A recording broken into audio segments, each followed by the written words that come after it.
Ok, pessoal? Agora está todo mundo vendo aí, enxergando normalmente?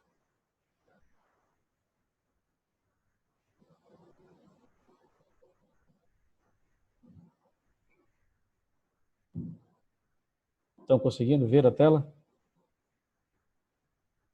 Positivo. Tá, então tá bom. A gente vai fazer aqui, a gente vai retornar então, peço desculpas aqui o contratempo. A partir de agora a gente está gravando, tá? A aula, então a gente vai avançar um pouco mais agora, tá ok? Então vamos lá, vamos voltar ao programa. A gente vai estar falando agora sobre os conceitos do TPM, uma parte dos princípios, sua aplicação, fazer um overview dos 8 pilares do TPM. Acredito que vocês já devam ter familiaridade com o TPM. Em seguida, a gente vai falar sobre o sistema de manutenção. Acredito que hoje a gente deva avançar. Talvez a gente consiga chegar na parte de manutenção e seus conceitos, tá? E por último, a gente vai estar falando sobre o indicador global, que é o OEE, para que a gente consiga realmente mensurar toda a eficácia do TPM. Tudo bem? Então, essa técnica, vamos dizer assim, essa metodologia do TPM, ela já é uma metodologia bastante antiga, conceituada. A manutenção que veio da sua origem, manutenção corretiva aí na época de 50 e hoje com técnicas aí de manutenção preventiva, preditiva, manutenção centrada em confiabilidade. E o termo TPM iniciou na década de 70, certo? Mas antes de a gente falar do conceito de TPM, eu gostaria de deixar bem claro aqui o que o TPM não é, para a gente realmente ter um conceito mais sólido do TPM. O TPM ele não é um programa, pessoal, do departamento de manutenção. Tá? Porque sempre que a gente fala manutenção, a gente já associa a manutenção como departamento responsável pelo TPM. E a gente tem que já desmistificar isso aí que não é. O TPM também não é evento de um workshop. A gente vai fazer a gente chama um kick-off de um evento e aí achar que o TPM já está implantado. E também não é uma forma de eliminar uma mão de obra especializada, de técnicos, de mecânicos. Tá? O TPM não visa isso. E muito menos também transformar operadores, equipes de apoio, de escritório, numa mão de obra especializada. Tá? Na verdade, o TPM ele se apoia em 3 princípios fundamentais. Quais são eles? Melhoria de pessoas, melhoria dos equipamentos e a qualidade total. Então, o conceito de TPM, começando pelo total, já quer dizer que abrange toda a fábrica, envolvimento de todos, desde a alta gestão até o colaborador, o operador da fábrica. Produtiva, que busca realmente maximizar essa eficiência, eliminar as perdas, eliminar os acidentes, os defeitos, qualquer tipo de falha. E a manutenção em si, que não é uma manutenção que visa somente máquinas, mas visa também o desenvolvimento das pessoas. Então, isso sim é TPM, é o aumento da produtividade, é a máxima eficiência da manutenção e o uso total de todos os recursos humanos.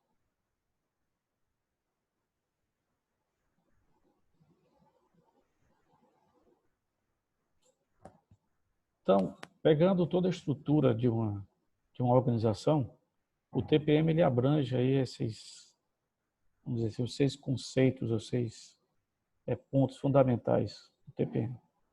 Os operários, que são justamente buscando trabalhar de forma espontânea sua iniciativa na manutenção dos equipamentos, que a gente vai ver daqui a pouco, como um pilar do TPM.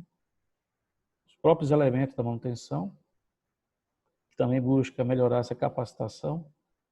Os engenheiros de processos que vão trabalhar no desenvolvimento, na capacitação, para melhorar também toda parte de falha e realmente reduzir qualquer intervenção prejudicial ao equipamento. OEE, que vai ser o indicador que vai melhorar o rendimento global, é onde vai ver a métrica do TPM. A gente vai falar depois de novos projetos, que são justamente estender o ciclo de vida do equipamento, desde seu nascimento até o fim de sua vida útil, vamos dizer assim. E as boas práticas de manutenção, que vão incluir aí os novos procedimentos. Então, como já falado, esse TPM ele busca justamente eliminar perdas, eliminar retrabalhos, melhorar o desempenho dos equipamentos, evitar qualquer perda por problema de qualidade ou por falha operacional. São os princípios fundamentais da necessidade de aplicação do TPM.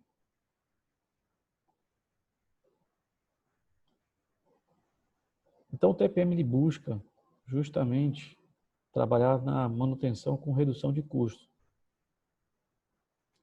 E, para isso, avaliando o TPM como um sistema de gestão, ele tem que ser um sistema de gestão multidisciplinar. A gente vai estar vendo daqui a pouco a necessidade de equipes que trabalhem nos projetos, e essa equipe tem que ser multidisciplinar. É um pilar do TPM chamado de controle inicial ou melhoria de projetos. E a manutenção autônoma, que é o primeiro pilar do TPM.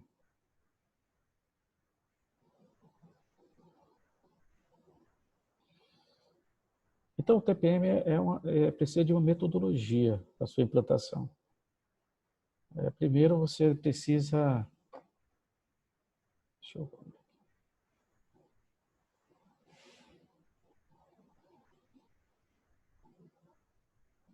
Você precisa sensibilizar a alta gerência para que se envolva com o TPM.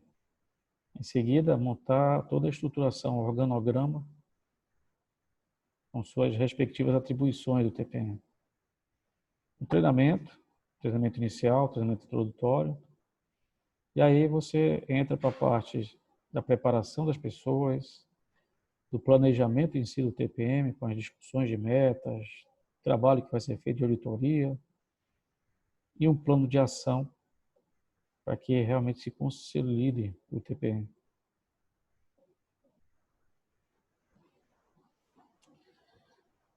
Então aqui a gente vai falar sobre os 8 pilares do TPM, e esses 8 pilares buscam melhorar todos os indicadores da produção por meio da implementação dessa ferramenta, dessa metodologia.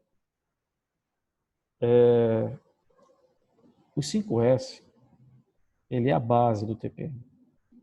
Vocês já tiveram a oportunidade de falar sobre 5S? Verdade? Todos acho que já tiveram aula de 5S. Então, mas antes de iniciar no pilar do manutenção autônoma, eu peço aqui uma oportunidade de falar do 5S de uma forma diferenciada, porque o 5S, como já dito, ele é a base para que esse programa todo se consolide, se fortaleça e se perpetue. E, geralmente, a gente, quando fala de 5S, associa muito o 5S à limpeza, né, que é o terceiro S, o sensor de limpeza. Mas, na verdade, o 5S, ele visa a utilização de uma forma racional de recursos, que é o primeiro S, que é o CIRI, de utilização. Esse CIRI ele vai proporcionar um ambiente de trabalho mais seguro, mais produtivo, os recursos necessários, peças, ferramentas, componentes, conforme a necessidade. E aí o 5S ele gera uma cultura justamente de combate ao desperdício. Então, a importância desse primeiro S, que é o CIRI. O CEITOM, ele já vai buscando a tornar o ambiente produtivo e seguro, mas de uma forma mais planejada, de uma forma mais ágil. Então, a gente consegue melhorar a segurança, consegue melhorar o planejamento, tudo isso através do senso, o CEITOM de organização. O SEISOA, que é visto aí, que é a limpeza, mas a limpeza em si não é aquela limpeza de somente varrer o ambiente, deixar o ambiente limpo, não é isso. É no sentido de manter o ambiente de trabalho sempre limpo, sempre organizado. E identificando as fontes de sujeira, identificando os pontos de risco. O sensor, ele vem muito pelo zelo. O zelo de tornar o seu ambiente de trabalho bastante limpo nesse sentido. O Seiketsu, que é também visto como a saúde, higienização, também padronização do ambiente de trabalho, é justamente na parte mais humana, vamos dizer assim. É o uso dos EPIs adequadamente, a evitar a contaminação do ambiente que se trabalha, contaminação e riscos ambientais, né? A saúde em si do próprio colaborador, do próprio operador. Então, para isso que existem os exames periódicos, a ergonomia do posto de trabalho. Então, tudo isso é o Seiketsu, que é a padronização. E o último, que é o Shitsuke, que é a autodisciplina. E a autodisciplina já está falando, né? É uma iniciativa própria. É a partir do Shitsuke que a gente consegue manter o programa dos 5S, certo?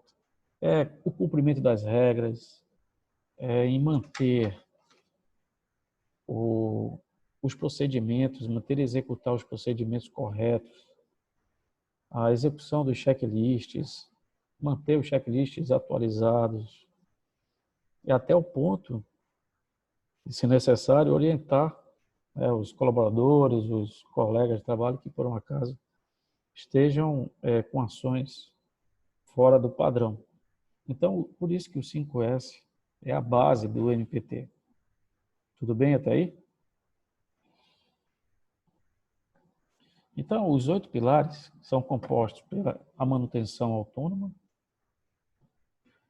que a gente vai ver logo em seguida. Aqui a manutenção planejada, que visa justamente maximizar a disponibilidade dos equipamentos. A manutenção específica, que consegue enxergar os ganhos, né? As perdas, na verdade, da produção. Educação e treinamento, como a capacitação, conscientização. A gente vai estar vendo cada um detalhadamente em seguida.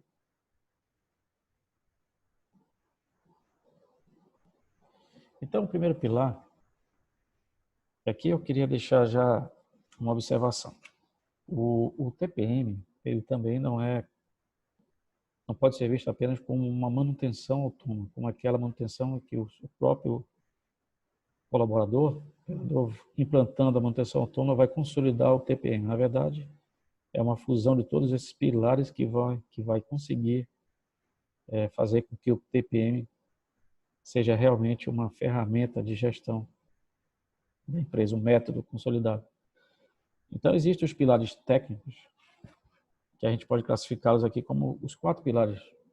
É a manutenção autônoma, a melhorias específicas, manutenção planejada e a parte de melhoria de projeto, o controle inicial. Essas 4 são as ferramentas mais técnicas. Então, começando pela manutenção autônoma,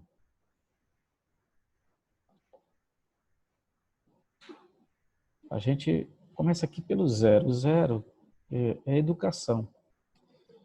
Porque para você conseguir implantar uma manutenção autônoma, você tem que ter um conhecimento básico do seu equipamento, dos seus componentes, das suas funções. A partir daí, você inicia com uma limpeza, uma inspeção inicial, que são aqui os 7, vamos dizer, os 7 passos da manutenção autônoma. Eu vou estar explicando cada um aqui, para a gente discutir um pouco mais. A manutenção planejada é a manutenção em si, a manutenção técnica, vamos dizer assim, do corpo de manutenção da empresa. A gente já avalia aí as condições dos equipamentos, já classifica os equipamentos com critério que a gente pode chamar de critério ABC, seja por severidade, seja por complexidade, seja pelo custo da parada. A gente já começa a classificação dos equipamentos, a correção em si dos equipamentos, um pouco das melhorias dos métodos dos equipamentos, os métodos existentes de manutenção. A gente tem que estar sempre organizando, fazendo aí o que a gente chama de retrofit dos equipamentos. As medidas de buscar estender a vida útil do equipamento, isso aí a gente consegue através das ferramentas de RCM, que é a manutenção centrada em confiabilidade. A eficiência e diagnóstico dos equipamentos através das inspeções, que a gente vai abordar na frente, são as inspeções de manutenção preditiva. E aí sim, feito isso, a gente faz um diagnóstico do equipamento e consegue predeterminar até mesmo sua vida útil, né? Até o final de ciclo, vamos dizer assim.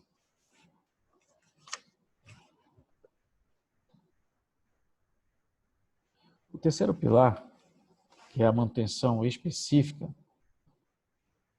ela já começa a falar das melhorias, pode ser as melhorias individuais ou as melhorias focadas no equipamento. É aí que entra o Lean Manufacturing, o Kaizen, o TQC, certo? Então, esse pilar, ele visa justamente identificar as perdas existentes nos processos produtivos, obtendo a máxima eficiência possível. Isso nas áreas diretas, né? Então, aqui é importante que a gente consiga entender o fluxograma do processo produtivo, né? Quem usa a ferramenta do VSM, é nesse ponto aqui que a gente vai estar trabalhando as melhorias de Kaizen, avaliar as principais perdas. A gente começa a priorizar os maiores problemas,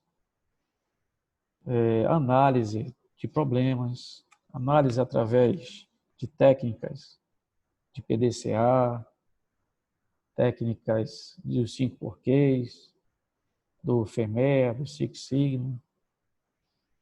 Então, é nesse ponto que entra e que já engloba aí o OE, que vai justamente avaliar toda essa eficiência e melhoria da produtividade.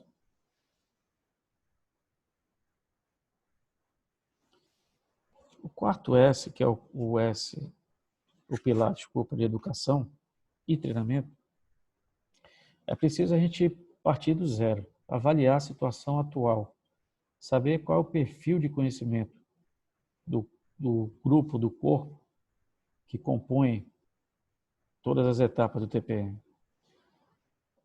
A partir daí é que se elabora um plano de treinamento para todos, tanto os colaboradores como os mantenedores, faz a implantação do plano, do tema do plano como si, determina o sistema de aprendizado, cria já um ambiente de autodesenvolvimento e não podemos esquecer da reciclagem periódica, para que o programa consiga se estender.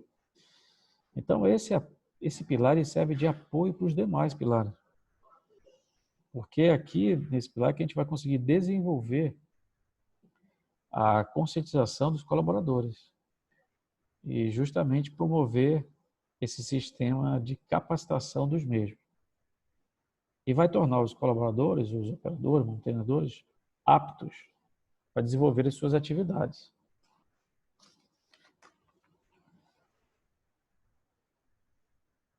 O quinto pilar, que é o da manutenção da qualidade, e aqui a gente não pode achar que o pilar de MPT da qualidade, ele tem algo que vai interferir, por exemplo, na ISO 9000, não é isso, tá? Esse pilar, ele busca justamente melhorar o índice de qualidade em si. Para isso, é necessário que faça avaliação dos registros, dos controles, dos problemas de qualidade. Às vezes são problemas crônicos que a gente não consegue resolver quando não consegue atacar a causa raiz dos defeitos, esses problemas tendem a se reincidir. Então, esse pilar aqui, ele vai justamente buscar a análise das causas dos defeitos, e um dos métodos a ser feita essa análise pode ser o método dos 4M's, que é justamente a análise da mão de obra, do método em si, da matéria-prima e do gerenciamento.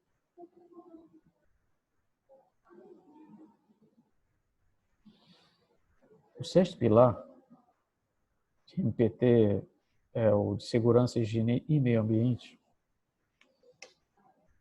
Ele tem como objetivo garantir que todos esses aspectos, vamos dizer assim, de segurança, que são contemplados, né, nos pilares técnicos, sejam feitos de forma preventiva, evitando qualquer falha, qualquer algo que atrapalhe a segurança do meio ambiente. Então, para isso, é preciso que crie uma capacitação de prevenção e aí busca a confiabilidade dos equipamentos. Nesse pilar, a manutenção planejada mais a manutenção autônoma, eles contribuem diretamente para evitar qualquer problema que seja de maior risco. E nesse pilar, o 5S ele tem uma atuação também bastante significativa, porque qualquer problema que ocorra de risco, de acidente, pode ser contornado se tiver sido feito uma boa avaliação dos riscos. Então, esse pilar ele busca justamente atuar na eliminação de atitudes e de atos e condições seguras, treinamento em segurança, saúde e meio ambiente, a inspeção de segurança de uma planta, de uma indústria, de uma área fabril, e a implementação das normas regulamentadoras, todas com obrigatoriedade a serem implantadas dentro de uma empresa.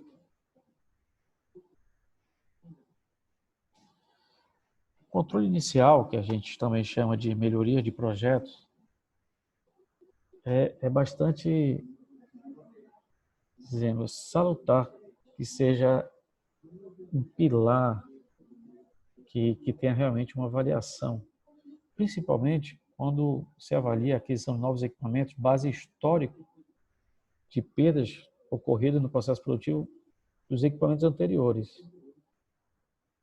E, para isso, é necessário que tenha uma equipe multidisciplinar atuando nesse pilar. Acho que todos já ouviram falar da terotecnologia, uma disciplina também da manutenção, e que julga justamente isso. Quando se há uma aquisição de um equipamento sem o envolvimento da produção, da manutenção, da engenharia, dos próprios colaboradores, operadores, é algo que pode realmente se tornar um risco. Por isso que esse pilar, ele busca justamente maximizar a vida do equipamento, desde a sua concepção até a sua desativação. Então, é importante que se crie um gerenciamento da fase inicial da aquisição do equipamento e aí depois uma aplicação efetiva do sistema de gerenciamento, desde a sua especificação, os testes de comissionamento e a produção em si.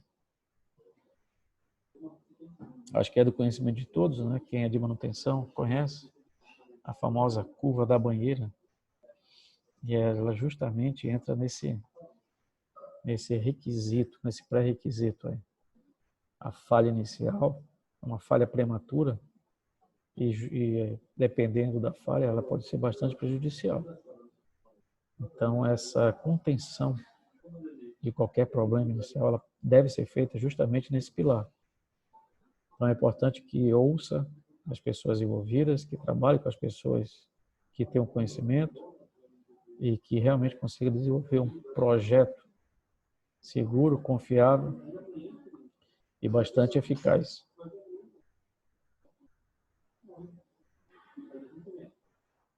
E o último pilar, que é o pilar administrativo, ele justamente busca servir desse mecanismo para garantir que esse projeto, essa ferramenta, esse método perpetue. Então, ele busca aumentar a eficiência das áreas indiretas, ele serve para controlar todas as ações de MPT, de OEE, de todas as técnicas que foram feitas nos pilares anteriores. Então, é importante que esse MPT administrativo seja feito através de um organograma do programa, um acompanhamento desde a fase inicial do plano, que seja feito as inspeções periódicas desse plano, para que rode o PDCA do plano, criando procedimentos específicos para o MPT. É importante também que haja um reconhecimento das áreas, dos setores envolvidos, dos colaboradores envolvidos, e também, se possível, incluir o MPT como um item de avaliação de desempenho, tanto operacional como da gestão. Então, esse pilar é o que vai realmente, como disse anteriormente, conduzir o programa para que não permita que seja estagnado, né? Ou que a gente haja a perda das forças destas atividades. Tá ok? Então, esse foi um overview dos 8 pilares do TPM. É importante que a gente saiba o conceito básico de cada um. E aqui eu vou entrar na manutenção autônoma, que é o primeiro pilar. Tá ok? Então, esse primeiro pilar da manutenção autônoma, ele busca justamente a estabilidade dos equipamentos, o perfeito funcionamento e que consiga evitar a deterioração prematura do mesmo. Certo? E aí, esse pilar ele já cria e desenvolve nos operadores a sensação de ser dono do equipamento. Essa sensação de dono do equipamento é que vai fazer com que os colaboradores e os operadores estejam envolvidos. Tá? Mas para que isso aconteça, é preciso haver uma técnica. Não é fácil conseguir o engajamento dos operadores.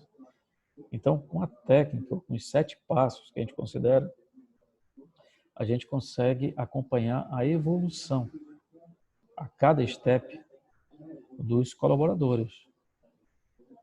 Eu costumo falar que a manutenção autônoma ela vem para justamente resgatar os valores das pessoas, os sonhos das pessoas. Porque aquele operador que está lá operando o equipamento, ele também tem sonhos de crescer na empresa, de desenvolver seu conhecimento, de agregar o que sabe e o que aprendeu. Então, quem trabalhou, quem já veio de uma planta de baixo, como estagiário, como técnico, se tornando engenheiro de manutenção, um chefe, um gerente, sabe da importância do que a gente chama da área produtiva. Tá? Então, esses 7 steps, que a gente vai falar um pouquinho mais, eles devem ser tratados como fundamentais para que o TPM seja uma ferramenta de sucesso. Tá? E aqui, eu não sei se os senhores e as senhoras são gestores de pessoas, trabalham com pessoas, com certeza trabalham, né? Tem equipes. É importante que se acompanhe, que se valorize as pessoas por esses steps. Tá? Então, o primeiro step, que a gente chama de limpeza inicial, inspeção e etiquetagem, ele busca justamente eliminar o lixo, sujeira, que formam junto aos equipamentos, que se formam junto aos equipamentos. Então, ele já entra também na parte da limpeza inicial, de uma limpeza e inspeção, de uma lubrificação com acompanhamento da manutenção, nos primeiros passos. Já parte para a gente pode já falar de reaperto de um sistema. Então, o operador ele começa a enxergar o equipamento de uma outra forma. Veja bem, o operador ele não tem somente a função de chegar no equipamento e operar o equipamento. Ele precisa trabalhar o equipamento como parte do seu processo. E para isso, é importante que ele enxergue os desvios. E só vai conseguir enxergar se for treinado para isso. E muitas vezes esse treinamento ele envolve o envolvimento da gestão.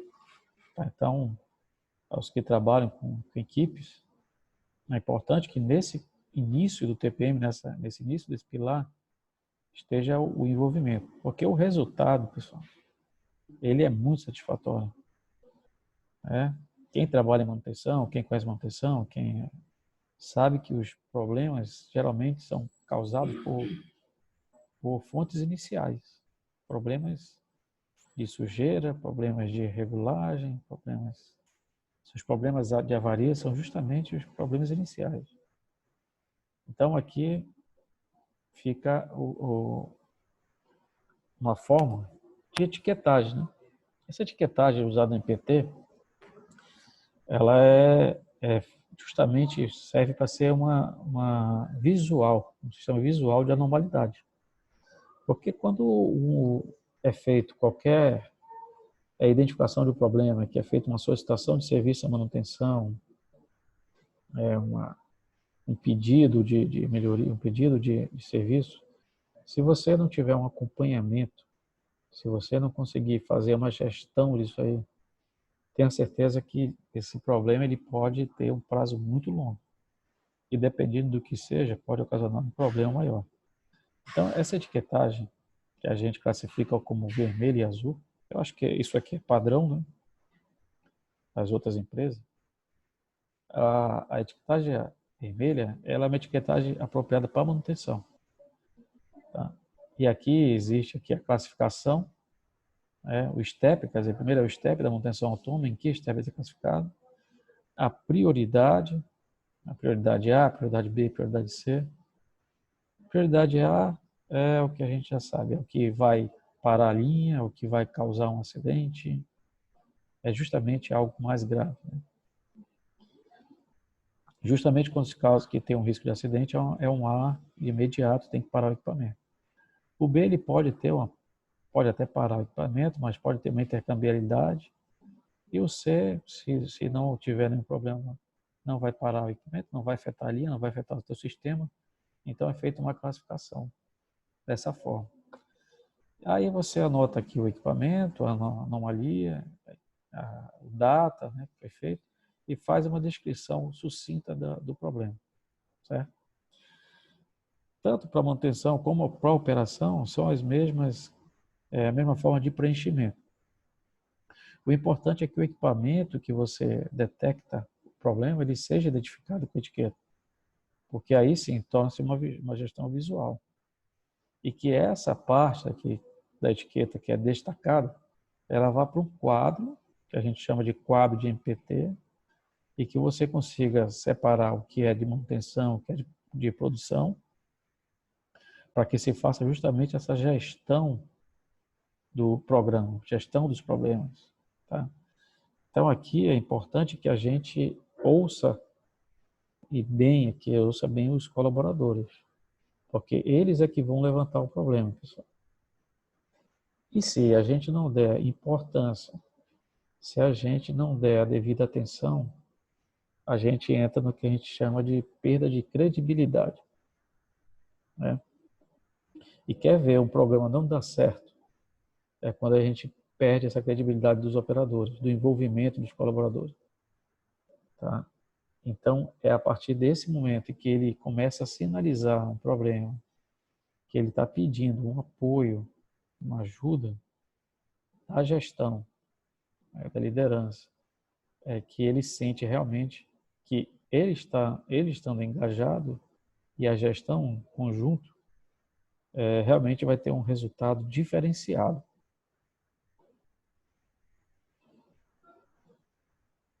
A segunda etapa da manutenção autônoma é justamente não só limpar ou trazer o equipamento para o seu estado original, atual, mas é eliminar essas fontes de sujeira.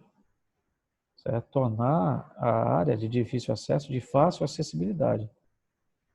Então, se a gente consegue eliminar essas fontes e adota medidas de prevenção, justamente para dificultar a, dizer assim, que tem uma reincidência dos problemas, a gente consegue realmente ter outro resultado. E, consequentemente, a gente vai reduzir bastante o tempo que é gasto nesses procedimentos. Certo? Isso aí gera também um impacto bastante significativo. Né? Quem vê no campo uma área, um setor, um equipamento que apresenta condições, às vezes, bastante sujas, né, precárias, e quando faz uma intervenção, consegue voltar o equipamento à sua forma original, vê o que causa um impacto significativo. E não é só isso, não é só visual. Você elimina aí as falhas precoces.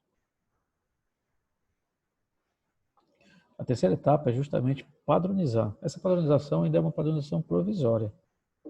Tá? Você vai padronizar a limpeza, você vai padronizar a inspeção, você vai padronizar a lubrificação. Esses procedimentos operacionais, eles passam a ser já feitos pelos próprios operadores. Então, eles vão conseguir fazer, além da limpeza, já uma lubrificação, um reaperto. É tudo padronizado, evitando qualquer risco de acidente, executando no menor tempo possível. E para isso é preciso que haja, além da elaboração do padrão, um treinamento do padrão. Geralmente esse treinamento é dado pela manutenção.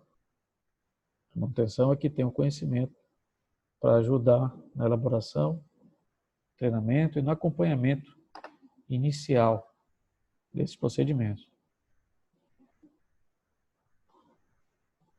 Após ele conseguir galgar as 3 etapas, quando já há uma padronização, já é feita uma limpeza por iniciativa própria, uma identificação dos problemas, ele já começa a fazer uma inspeção geral do equipamento.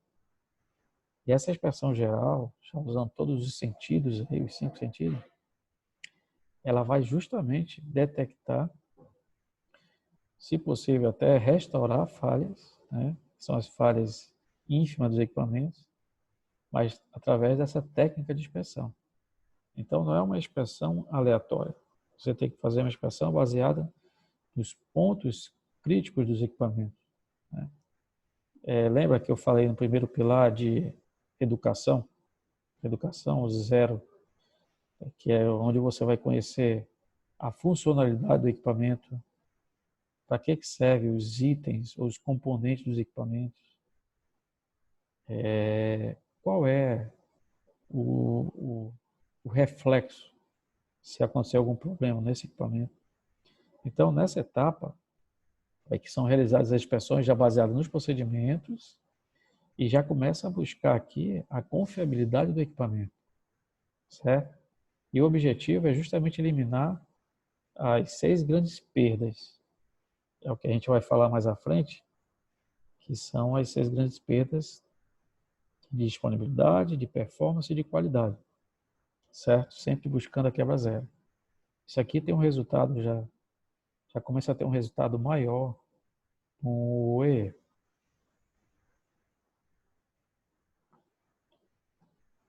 Pronto, o colaborador, o operador, ele conseguiu fazer todas as etapas e agora ele começa a melhorar e galgar aqui pontos maiores, pontos acima. Então, ele começa a se tornar um operador que já domina o equipamento. E isso aí é justamente a manutenção autônoma. Ele já consegue ter em mente já um raciocínio, um método de condução para a melhoria do equipamento. ele já começa a conhecer a precisão do equipamento, já começa a associar essa precisão à qualidade do produto, certo? Tudo isso através do que foi visto anteriormente, da elaboração de normas, de procedimentos, ele já começa a ter precisão e capacidade de compreender a relação entre o equipamento e a qualidade. Então, ele já não é mais um colaborador, um operador que vai chegar, apertar um botão, botar o equipamento para funcionar. Ele já começa a sentir uma relação da sua atividade com a qualidade do produto, com a melhoria do equipamento. E aí vai chegar no ponto que ele vai conseguir efetuar pequenos consertos, tá, pessoal? Que fique bem claro aqui. Como eu disse lá no início da aula, o TPM ele não tem a intenção nenhuma de transformar o colaborador, um operador, num especialista do equipamento. Tá? Essa é a função da manutenção planejada. Mas ele tem a capacidade de fazer com que o colaborador ele faça os consertos básicos. Tá? Esse aí é a quinta etapa. E é isso que vai promover o colaborador a um outro nível, inclusive o nível de satisfação pessoal. E quando ele chega nesse momento aqui, ele já está se sentindo realmente dono do equipamento, apto a operar o equipamento e a dar as primeiras manutenções. Pronto, feito isso, as 5 etapas, o programa ele precisa da manutenção autônoma, ele precisa de uma sistemática, né? Precisa ter essa padronização das atividades, deixar bem claro o que o operador tem que fazer, como tem que ser feito, de que maneira tem que ser feito, certo? Ele já passa a ser a cada atividade ser mais competente, ele já começa a atuar na sua função em um outro nível. Para isso, a gente pode usar ferramentas 5S, Poka-Yoke, procedimentos de manutenção autônoma. E aí, na sétima e última etapa, já há a autogestão. Os operadores eles já conseguem fazer um gerenciamento autônomo das suas atividades. Ele já consegue monitorar disponibilidade do equipamento, ele já consegue, junto com o time, sugerir melhorias, avaliar a qualidade da sua equipe.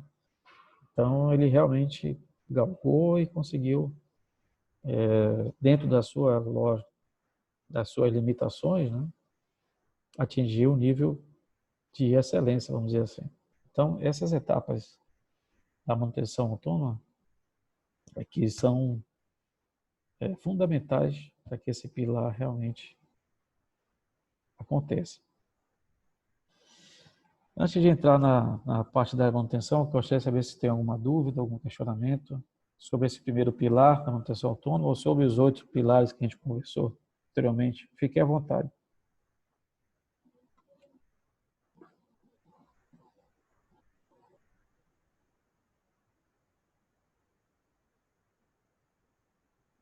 Tá tranquilo, professor, tá tranquilo, pode continuar.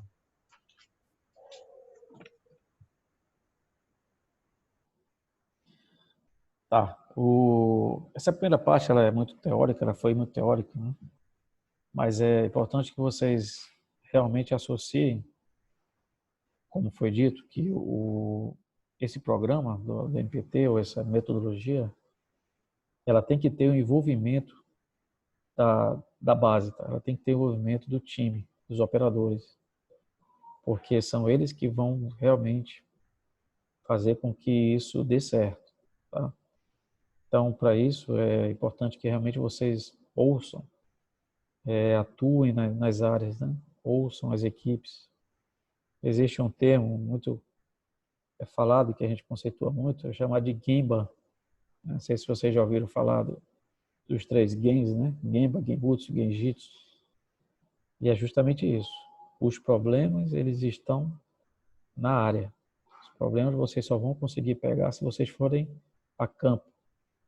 Tá? Se vocês conseguirem realmente é ouvir as pessoas, avaliar junto com as pessoas, ouvir no sentido de dar atenção às pessoas, tá? E junto com elas, resolver os problemas. Então, é isso que vai se tornar a manutenção autônoma realmente um pilar de extrema importância para esse programa de MPT. Tá ok? Só para explanar um exemplo assim que aconteceu comigo essa semana, lá na empresa a gente trabalha como mecânico, eu falei anteriormente. Lá existe a questão do MPT, né? Eles chamam de TPM, que é o internacional, mas lá eles chamam de MPT. Mas o que? O operador lá, nas inspeções dele lá, verificou que tinha um mancal para ser lubrificado, a limpeza dele lá, que não conseguia ter acesso ao ponto de lubrificação. E aí nós foi lá, abriu a etiquetinha, nós fomos lá com ele, e aí eu consegui colocar uma mangueira, um dispositivo lá, uma conexão, coloquei o bico graxeiro lá para o lado de fora para ter maior acessibilidade, porque você tirava toda uma esteira para lubrificar um rolamento. E nós da manutenção não conseguimos enxergar isso, porque tem toda uma fábrica, tem todo um equipamento, tem várias coisas. Então, isso aí foi um auxílio e depois que eu fiz lá, tirei a fotozinha do antes e depois para fazer aquele relatóriozinho básico, bonitinho para geral ver, né? E ele ficou super feliz, né? Porque foi um problema solucionado dele, aí foi aberto outras demandas dele lá. Então é só um ponto assim da manutenção autônoma, quanto ele nos ajuda no nosso processo de quem trabalha em manutenção, sabe? Que é assim. Então foi isso. É isso aí mesmo. É o Bruno que está falando, é? Positivo. É isso aí mesmo, Bruno. São N casos, né? Mas ó, vamos agora dizer que se você não atendesse o que ele pediu, você acha que o colaborador, o operador, ele ia te procurar outras vezes para fazer ou para solicitar alguma alteração, alguma melhoria? Isso é engraçado em relação à credibilidade, né? Nós temos credibilidade do nosso cliente, porque o operador, ele é cliente da operação, é nosso cliente, né? Então nós temos que ouvir diretamente a voz do cliente. Então, assim, aí nós estávamos lá na manutenção, aí sempre o operador falou pro outro lá que tem 30 anos de casa. Tá vendo? O cara fez aí um negócio que tem 300 anos e nunca fez, e o negócio quebrava e não evoluía e tal. Então, assim, ó, quer dizer, aquele mecânico antigo tinha perdido a credibilidade com ele, né? E a gente foi lá com a equipezinha lá, fez lá um negócio lá, simples, rápido, mas só de ouvir ele, é um negócio simples para nós de manutenção, mas para ele é algo, como o senhor falou ainda agora, importantíssimo, que ele precisava ouvir, que ele precisava que seja feito para o trabalho dele tenha continuidade, né? Então achei bem bacana, assim. É isso mesmo. E a gente que atua aí na manutenção, né? Agora com produção, é interessante, né? Porque existe sempre uma barreira, existia ou existe. A produção sempre fala que a manutenção ela não oferece os equipamentos nas condições operacionais, né? Sempre tem problemas, acaba atrapalhando a produção, né? E a manutenção ela fala que a produção ela não disponibiliza o equipamento para manutenção, que ela não cumpre corretamente os procedimentos de operação, né? Então, se a gente pensar Professor, barreira, assim, dos dois lados tem razão na realidade, né? Hoje você está do lado da produção, mas já foi muito de manutenção, então a gente passa muito por isso.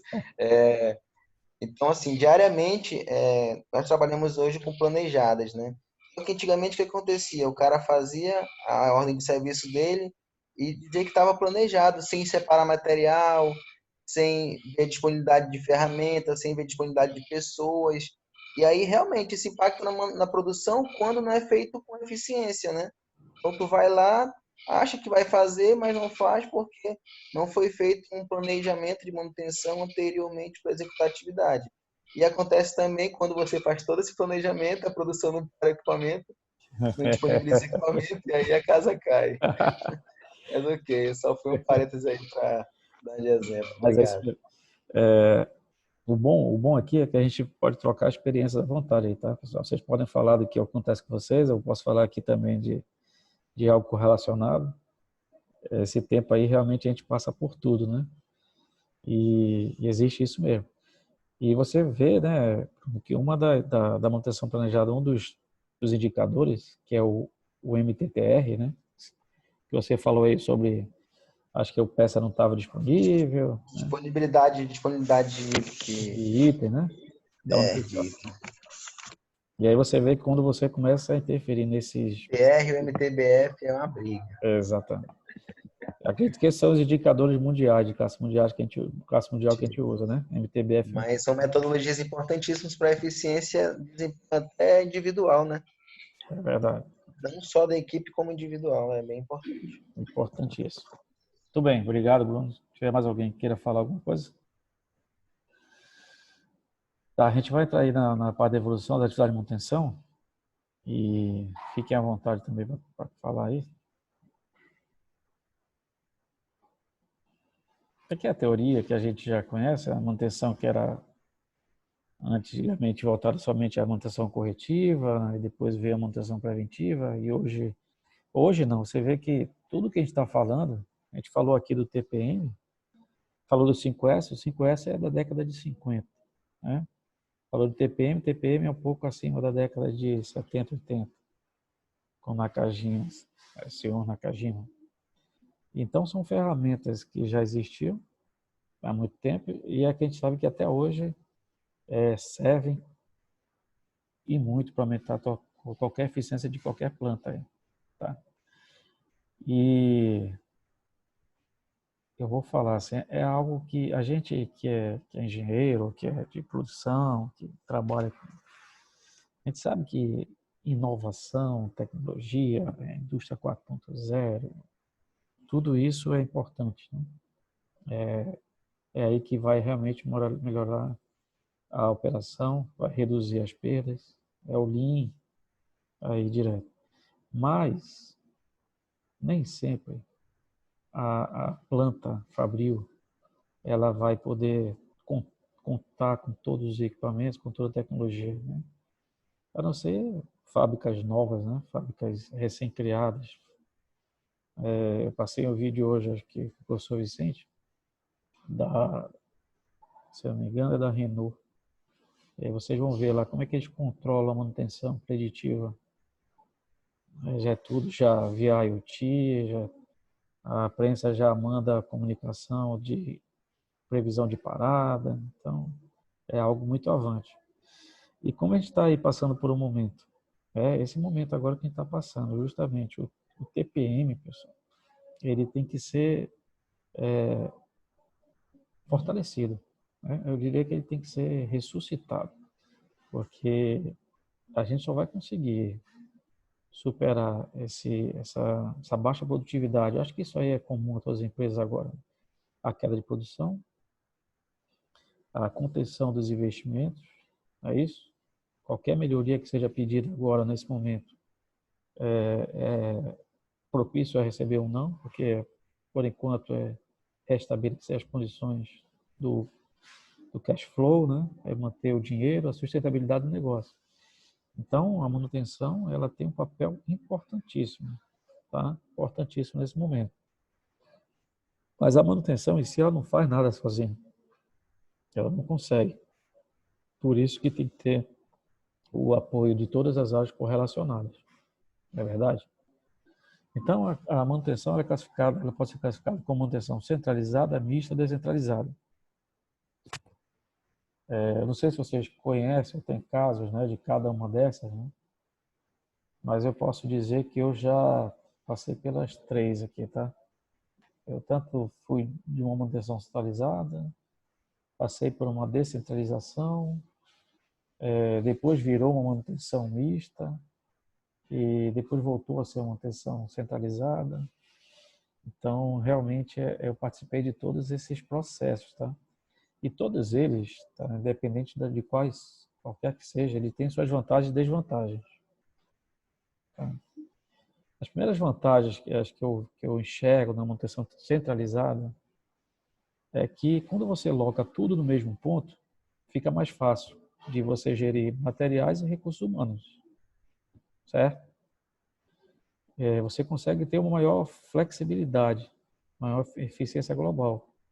O que é isso? Você tem equipes aqui que são equipes multidisciplinares, né?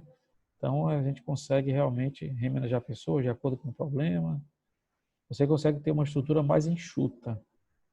Ela chega a ser uma manutenção, eu diria assim, mais econômica, mais otimizada. Porque a partir do momento que você descentraliza, você tem que criar controles, né? Você tem que criar, se necessário, estoques separados. É o que não acontece na manutenção centralizada. Mas ela também possui as suas desvantagens, né? Quais são as desvantagens, né, do ponto de vista? Aqui eu citei algumas, mas vocês também podem citar outras, tá? Eu destaquei aqui, quando uma manutenção é centralizada, dependendo do tamanho da planta, o MTTR ele tende a aumentar, porque você tem um tempo maior de deslocamento, certo? Você começa a ter dificuldade também de botar todo mundo para fazer treinamentos, porque quando você otimiza a sua manutenção, você deixa em turnos, mesmos turnos, daí vai começando a criar uma certa dificuldade. É lógico que você vai agregar maior quantidade de equipamento, tudo é responsabilidade da manutenção, né? Você não vai passar isso aqui para outra área. E aí você pode ter também maiores custos, riscos materiais, devido ao transporte de materiais, porque você vai ter, como eu disse anteriormente, esse tempo aí de deslocamento. A manutenção descentralizada, ela tem também suas vantagens, né? Eu considero uma das principais vantagens da descentralização é justamente o que o Bruno falou agora, que eu reforcei, essa integração entre os departamentos de produção e manutenção. E aí, quando isso ocorre, a implantação do TPM ela se facilita. Porque quando há barreiras ou quando há fronteiras, às vezes há uma certa dificuldade. Tá? Não é que não consiga implantar, tudo é possível de ser implantado, mas você realmente vai ter que ter um pouquinho mais de esforço. E aí outra a vantagem é que você consegue dividir a fábrica em diversas áreas. Quando você divide essa fábrica em diversas áreas, você tem uma manutenção dedicada para cada área produtiva da empresa. E aí o seu tempo de atuação, o seu combate, ele é muito mais rápido, porque você já está lá no local. Geralmente é um posto de trabalho que está perto de uma linha de produção, de uma linha de montagem, de uma pintura, de uma injeção plástica. Então, você consegue realmente atuar de uma forma mais rápida. E aí você também cria, chega a ser uma vantagem, mas talvez em algum aspecto uma desvantagem, mas você consegue criar especialistas por áreas. Você, ele deixa de ser uma equipe multidisciplinar para ser uma equipe que atua naquela área. E quando você atua justamente em uma área só, você desenvolve, você capacita aquela pessoa para atuar de forma mais rápida. Querendo ou não, o conhecimento da pessoa, ela fica adquirido e customizado, vamos dizer assim, consolidado para atuar naquela área. Então, essa é uma das vantagens que eu considero na área descentralizada. E na parte mista, eu digo que geralmente uma empresa que tem uma planta grande, com uma instalação em diversos setores de produção, se faz necessário uma equipe mista. Eu estou falando de equipe aqui, mas eu estou falando de uma equipe mista com gerenciamento próprio, certo? Você tem um gerente de manutenção, um diretor de manutenção, mas ele tem as equipes locadas nas áreas. Então, com isso, ele consegue ter justamente esse controle, melhor aplicação dos seus recursos. Então, é uma boa combinação, tá? Tanto a mista, centralizada e descentralizada. Vocês fiquem à vontade se quiserem falar de como é que é a manutenção de vocês ou a manutenção que vocês conheçam. Aí, tá? Eu acho que eu trabalhei um pouco de cada, mas ela é mais mista assim em relação ao geral, porque nós somos divididos entre automação, elétrica e mecânica. Nós, no momento, nós estamos centralizados, né? Só que existe dentro da centralização alguns especialistas em equipamentos X, entendeu? Então, quando é um problema X lá, eles têm que diretamente compra áreas, mas ela está centralizada. Eu não sei nem dizer agora qual tipo de manutenção eu trabalho, se é mista, centralizada ou descentralizada. Ouviu? Ouvi. O posto, o local de trabalho é único, né? Positivo. A gente pode considerar que é uma manutenção centralizada. Centralizada, né? Centralizada. Tá? Então, o que identifica a manutenção centralizada ou descentralizada é o posto de trabalho? É a oficina, por exemplo, eu tenho uma oficina lá na linha X, mecânicos e eletricistas e automação na linha Y. Então, isso seria descentralizada. Mas aí a descentralização ela acontece com a gestão também. Então, quando você descentraliza... Não, no caso, é um supervisor só, um gerente só, um coordenador então, só. ela continua sendo uma atenção centralizada com os postos, que a gente pode dizer postos avançados. Tá. Postos de trabalho. Descentralizada realmente é quando a produção ela passa a gerenciar a manutenção. Não, isso não vai existir, não. Tá. Mas existem, hein? Em algumas empresas. Pode ser. É verdade. Aí os KPIs é o que a gente tinha comentado anteriormente, né? Os KPIs são os indicadores de performance e a gente tem que saber realmente quais são os KPIs que são úteis ou apropriados para manutenção, né? Eu coloquei aqui alguns que acho que são os mais de maiores costumes, que devem ser os KPIs também que devem ser avaliados por vocês, né? Ou da área de manutenção da empresa de vocês, que é a disponibilidade dos equipamentos, lógico, o custo de manutenção, né? Esse custo aqui, ele pode ser relações, custo de manutenção pelo custo de ativo, custo de manutenção pelo custo de faturamento, custo de manutenção de mão de obra, custo de manutenção de matéria-prima. São todos os custos de manutenção. Mas você tem que ter justamente a análise do custeio da manutenção. O MTBF, né, que é o Mean Time Between Failure, que é o tempo médio entre falhas, e o MTTR, que é o tempo médio de reparo. E o indicador de confiabilidade, na verdade, a técnica de confiabilidade, que é o RCM, né? Acredito que esses também devem ser os indicadores que vocês conheçam, que vocês já ouviram falar. É isso mesmo? Positivo, é o nosso indicador de manutenção.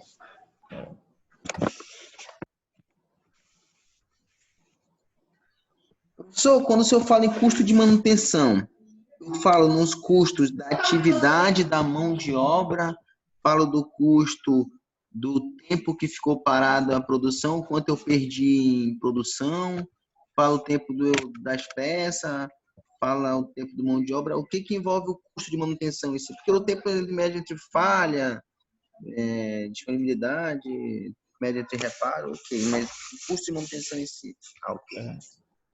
O custo de manutenção, assim, como eu disse, são os principais, pode ser dos principais indicadores de manutenção. Eu coloquei alguns aqui, que pode ser justamente a somatória de todos esses recursos que você falou. É o custo de materiais, o custo de sobressalentes, o custo de mão de obra, o custo de intervenção, isso aqui é importante para que a gente saiba quanto tempo o equipamento ficou parado e qual é o custo dessa paralisação do equipamento. E você também pode ter o que a gente chama de custo mais apurado, que são os custos de oportunidade, das oportunidades de melhorias, os custos das perdas produtivas, os custos próprios da manutenção. Então, o custo da manutenção, apesar de ser a manutenção considerada uma área de suporte, ou uma área não direta, ele tem que ter toda essa análise para justamente ver se a manutenção é uma unidade de negócio lucrativa. É isso? Como é que é feito uma análise de uma terceirização, por exemplo, de manutenção? A terceirização da manutenção, pode falar. Lá no nosso caso, na outra empresa que eu trabalhava, teve essa análise com o pessoal da refrigeração. Eles estavam tendo um custo muito alto e não estavam tendo, vamos dizer assim, ser feito o resultado necessário que precisaríamos. E nós, vou dar um outro exemplo melhor. E uma empresa fez uma, ela fez uma empresa de stretch, que é aquele plástico, né, balão, fazia, e aí ela estava tendo um custo maior fabricando o próprio plástico para embalar suas latinhas lá na cerveja, do que se ela comprasse do melhor fabricante com a melhor qualidade, entendeu? Hum. Ela resolveu acabar com a empresa, com esse equipamento e comprar e terceirizar essa mão de obra toda. Mais ou Então, menos isso. então, com certeza, ele fez o custo de viabilidade, né? E geralmente a terceirização de uma empresa de manutenção, vamos dizer, de manutenção, tá? Ela geralmente é feita em serviços que, vamos dizer assim, não requer uma especialidade maior. É isso, por isso que é feito a terceirização de refrigeração, terceirização de uma manutenção elétrica básica industrial, né? A gente chama de instalações, a manutenção mecânica básica, tá? Quando o equipamento ele é parte do negócio, mesmo, do métier do negócio, é muito arriscado fazer uma terceirização, né? Mas existem empresas que fizeram a terceirização de toda a manutenção. Eu não vou citar as empresas, mas eu conheci empresas grandes que terceirizaram toda a manutenção, inclusive a manutenção específica de equipamento fabril. Conheço duas grandes empresas do polo aí que terceirizaram e obrigado, depois houve um arrependimento e voltaram para a manutenção própria. Porque é difícil controlar uma manutenção terceirizada. A gente já conheci também empresas assim já. Meteram umas terceirizadas lá, e a terceirizada contrata pessoas não qualificadas, e as pessoas não qualificadas acabam danificando o equipamento, e porque nós de manutenção somos as pessoas da solução, né? Então, elas não têm conhecimento técnico suficiente para resolver os problemas, acabam danificando e tendo um custo maior, com parada de linha, parada de produção, perda de cliente, e assim sucessivamente. Então, aí é difícil até de você firmar contrato com essas empresas, porque, vamos lá, vamos para a prática aí, né? Quando você tem uma empresa de manutenção própria de uma empresa, se você parar a empresa, por mais que tenha queda de faturamento, queda ali do lucro cessante, né? Você não vai penalizar a sua manutenção para isso. Na verdade, você não vai fazer com que a manutenção pague o custo do lucro cessante da sua empresa. Mas quando é uma empresa terceirizada, aí você pode ter isso no contrato. Vai ter que pagar. Então eu vou citar o exemplo de uma empresa que não é daqui, que eu conheci também, que é a Ford, né, da Bahia, lá em Camaçari, né, e que ela fez um contrato de terceirização, de manutenção específica dos equipamentos terceirizados. Mas o contrato, ele regia isso aí.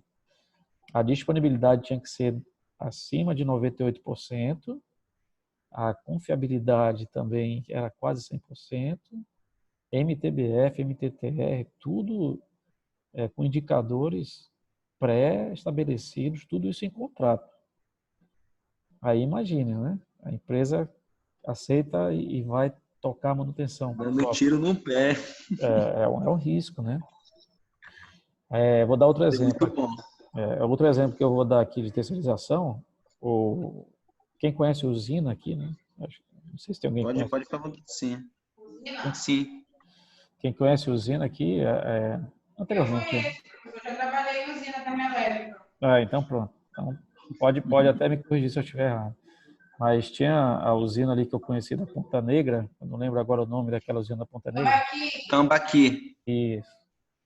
A empresa que tinha lá, ela tinha um contrato seríssimo de disponibilidade com a concessionária, não tinha? Wärtsilä, né? Wärtsilä, isso. E os riscos eram altíssimos, porque se ela parasse o fornecimento de energia da planta lá, ela pagava um absurdo de valor. Porque... A usina que eu trabalhei, professor, Era do mesmo jeito. É meu jeito, né? Quando a gente não atendia a demanda de energia elétrica, a gente pagava. Pois é, então esse é, eu estou falando um pouco de terceirização aqui, mas a gente acabou estendendo, mas é isso mesmo, os custos de manutenção, eles têm que estar sempre avaliados para tomada de decisão, né? O gerenciamento de manutenção, ele não pode só ser visto pelo lado técnico. Então, por isso que toda essa análise aí dos custeios, eles têm que ser muito bem controlados, tá? Então, por isso que quando eu pergunto lá, os KPIs, são os KPIs realmente necessários à manutenção? Se de repente você for controlar um outro KPI que não vai ter muita relação, ou não vai ter muita serventia, para que você vai controlar, né? E existem empresas aí que controlam 10, 12 itens, 12, fazem 12 controles, 12 indicadores, vamos dizer assim. E isso aí pode ser até ineficaz, certo? Ok? Posso passar aí? Pode ficar à vontade. E aqui é o MTBF, né? Como acho que, não sei se todos conhecem, né? Mas o termo MTBF, que justamente fala sobre o tempo médio entre falhas, só um momento, por favor, aqui. Deixa eu só pegar o carregador.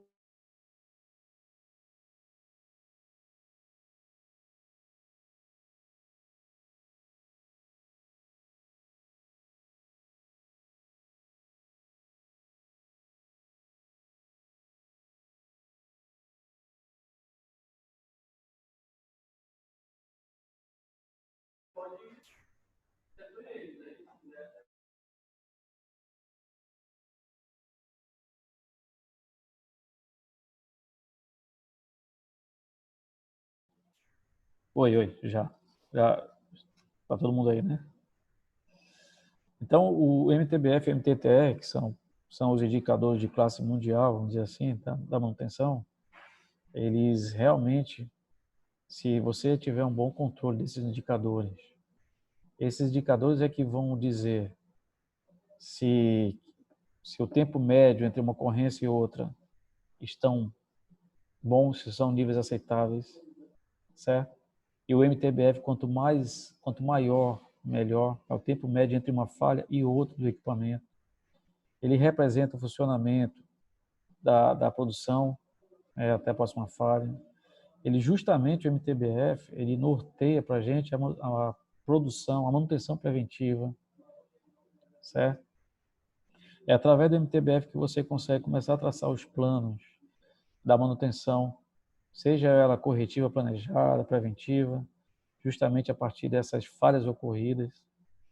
E ela norteia a programação de manutenções periódicas, baseada nos tempos, nos limites.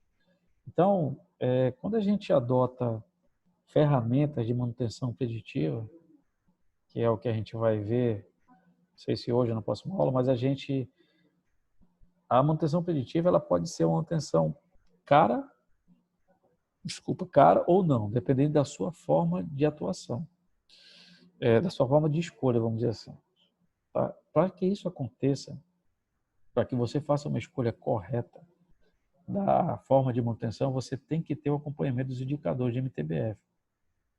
É ele que vai dizer realmente por onde deve começar. Assim como eu falei lá da manutenção autônoma, da classificação ABC, né? A manutenção ela também tem que ter a classificação dela, certo? E a gente vai ver isso depois da manutenção planejada. E o MTTR, que é o tempo médio de reparo, né, que é o Mean Time to Repair, ele justamente ele aponta o tempo que a manutenção demanda para reparar essa falha.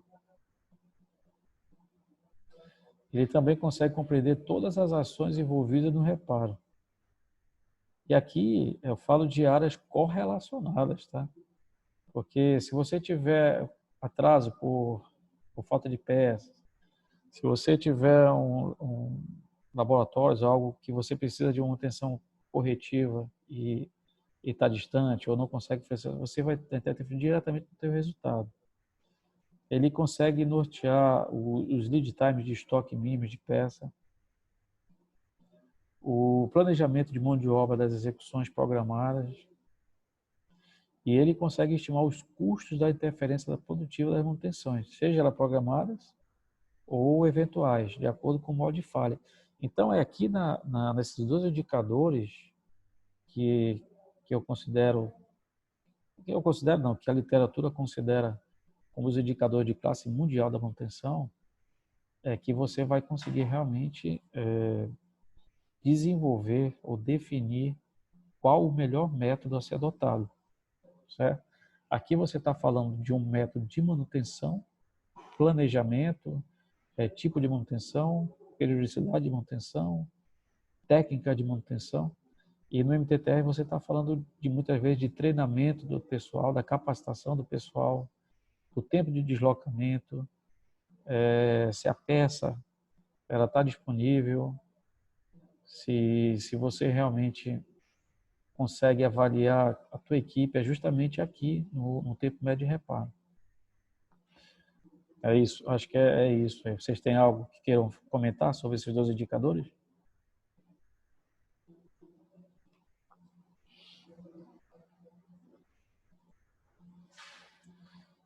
E a confiabilidade, que é um tema bastante usado, né?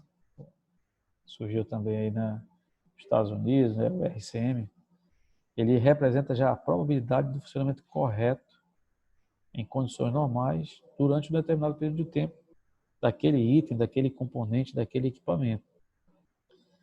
Ele representa a probabilidade das condições do equipamento trabalhar em determinado período de funcionamento.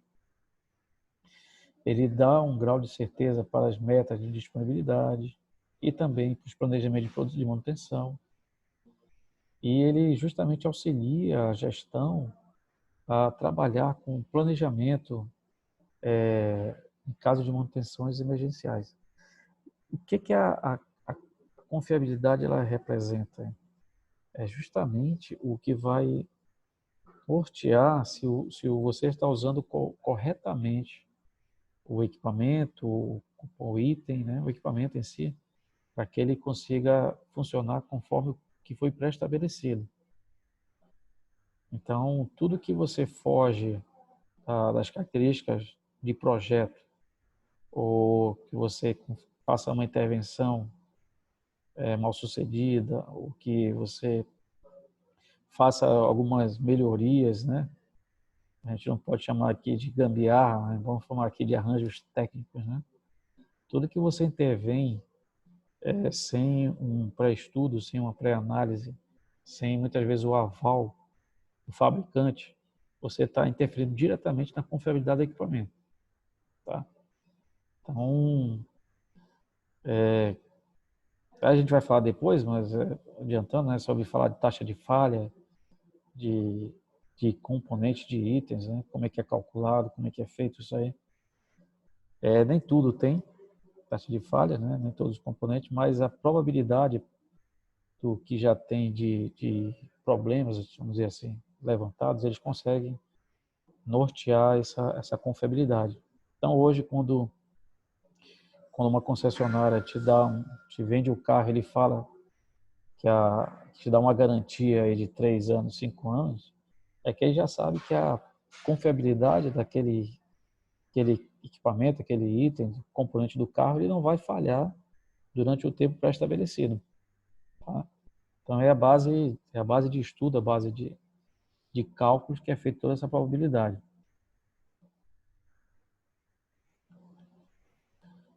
Só aqui a gente encerra a primeira aula. Acho que por hoje a gente falou bastante aí da teoria, né? Poderia entrar agora na parte de ferramentas, mas acho que é melhor a gente programar para fazer a próxima aula. Vocês têm algum comentário, algo a falar? Em relação à confiabilidade, professor, voltando um pouquinho aí, só para finalizar, às vezes o pessoal vai, vamos comprar uma peça paralela, uma peça parecida, né? Só que envolve toda uma peça similar, tem toda uma questão do tratamento térmico, tem toda uma... Então, isso aí leva à confiabilidade, maior durabilidade do material, maior durabilidade da máquina, né, do equipamento. Então, assim, às vezes é aquele barato que sai caro, né? Ah, vou comprar do fornecedor um retentor lá da SKF específico, tarará, um rolamento, aí o cara, vamos aqui na Casa das Correias, sei lá, comprar. Aí compra um negócio paralelo e, inclusive, isso é até um alerta agora. Alguns fornecedores, eles estão agindo de má fé. Eles estão, se você pegar a embalagem do fabricante, a embalagem é uma embalagem diferente da embalagem do fornecedor. O que eles estão fazendo? Eles estão imprimindo uma caixa muito parecida e estão vendendo o rolamento como se fosse um rolamento original, sendo um rolamento paralelo, entendeu? Usando um rolamento similar. Então, assim, ó, isso a gente conseguiu detectar devido a termos trocado um rolamento específico de uma máquina, e aí a confiabilidade desse equipamento caiu porque quebrou logo, né, em seguida. E quando a gente fomos analisar, pedimos novamente outro rolamento e fomos analisar e observamos que não era o rolamento original. E como a gente trabalha com empresa de alimentos, bebidas e tudo mais, então isso aí foi um item que foi levantado. Mas assim, a confiabilidade do material do equipamento a gente tem que ser bem estudado. Realmente tem muito equipamento similar, muita coisa similar, né? E realmente dá para ser utilizado e ter uma boa confiabilidade.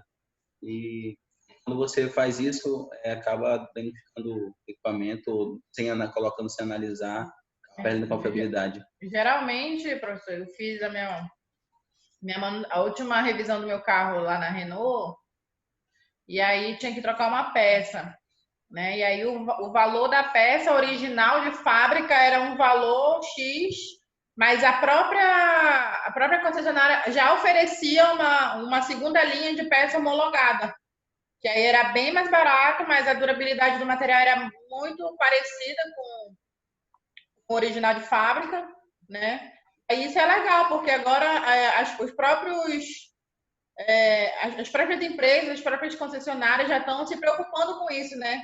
De já oferecer uma segunda linha para o cliente, né? Que naquele momento ele pode não ter aquele dinheiro, né? No momento para comprar uma peça original, por exemplo, né? Já justamente para evitar esse tipo de coisa do cliente ir numa loja de autopeças e comprar qualquer uma outra peça de qualquer uma outra marca que não seja homologada por eles. É importante, né? Isso que primeiro que o Bruno falou, né, da máquina lá, eu costumo dizer que a manutenção ela tem que ter forças, né, para que não deixe que isso aconteça, né? Porque se for realmente às vezes olhar pelo preço, pode ser que saia muito mais caro, né?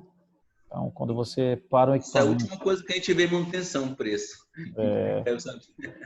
tem que ter muito cuidado, tá? Então, assim, reforçar com a gestão, com a autogestão, essa questão de adaptar peças aí é um risco, né? São N casos também, mas tem que ter muito cuidado. E essa questão aí do veículo, né? Foi falado pela Tatiana também.